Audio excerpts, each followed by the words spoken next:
Hi everyone, Aiden here with Etrailer.com. Today we're taking a look at the Hollywood Racks Destination e-bike rack here on our 2022 Audi Q8. Now this is going to be a platform style bike rack holding the bike in these trays and primarily by the frame right here. That does mean we want to avoid our carbon frame bikes, but with the way the clamp rotates and pivots, it will be good for alternative frame. With a 70-pound weight capacity per bike, it's going to be great for e-bikes too. That's what this rack is really kind of designed around, is e-bikes. You've got really great weight capacity and it's easy to operate and load. Speaking of ease of operation, this does tilt away with the bikes loaded, and the way it does it is pretty unique. We've got a gray hand knob right here, kind of at the back of the bike rack, that we can rotate to loosen, push it out of the way, and from here we can just push the bike rack away from the car. It folds away almost a full 90 degrees, giving us probably the most clearance out of any bike rack we've tested on this car today. And it allows you to access the back cargo area, or maybe change your shoes before or after a ride, just really conveniently. Not to mention, it tilts really easily. Especially if you've got this loaded up fully with two e-bikes, it's gonna be heavy. But the way it centers the weight, it makes it really easy to operate, even one-handed. So, for that reason, it's one of my favorite picks for e-bikes. Push it back into place and just retighten down that hand knob to secure it. And you'll see from there, everything's locked in. From here, we can get the bike unloaded though. I'm gonna start with the 3 wheel straps on the bottom, pushing in these gray buttons on the side. You can see them right here, and just releasing the ratcheting wheel strap. And then I will mention that this does come with a ramp for loading and unloading.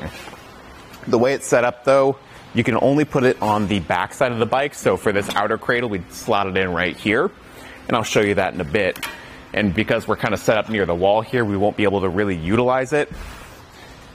But you can see here, we just loosen that hand knob on the ramp. It slides out and slots in. And it makes loading and unloading really simple because it's a wide ramp. It gives you a lot of room for those tires, and it's pretty darn stable. The last thing we want to loosen up is the clamp up top.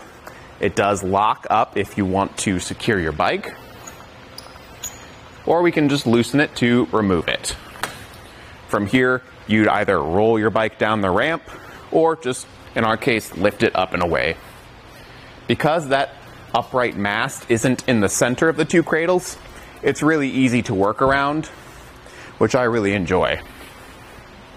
And then from here, I always like to replace the straps, and you will have to find a place to store the ramp, probably in the back of your car, because it doesn't have a place to store on the bike rack itself.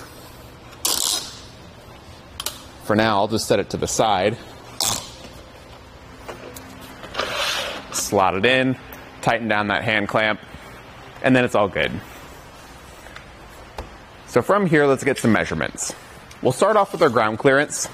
You can see we've kind of got a U-shaped design here, and at the lowest point of the back end here, it's 18.5 inches of ground clearance.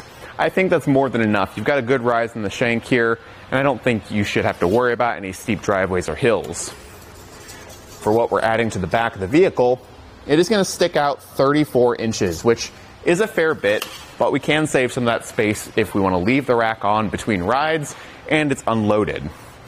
What we can do is fold it up by first undoing these rubber straps, opening these handles up to fold down the mast, and then resecuring it with our handles and those straps. Those straps are basically just safety precautions to make sure those handles don't open accidentally.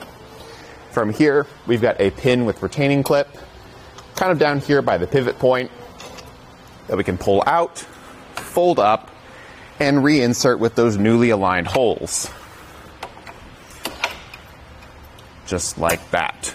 And this will condense the bike rack down quite a bit, bringing our distance added down to 16.5 inches, which is significantly more condensed. I will say in this position, you do have some visibility with your backup camera.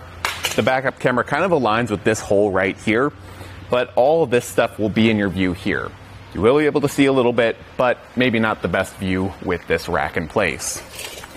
Down near the hitch, you can see it's working with our 2" by 2" receiver tube.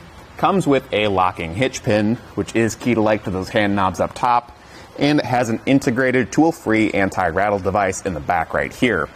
that's going to keep things solid and secure in the hitch. And overall, if you're looking for a bike rack that can handle your e-bikes and be really easy to operate, you can't go wrong with this. It's going to be easy to load and unload, easy to tilt away, and I think it's going to be a good fit for your Audi here. Thanks for watching.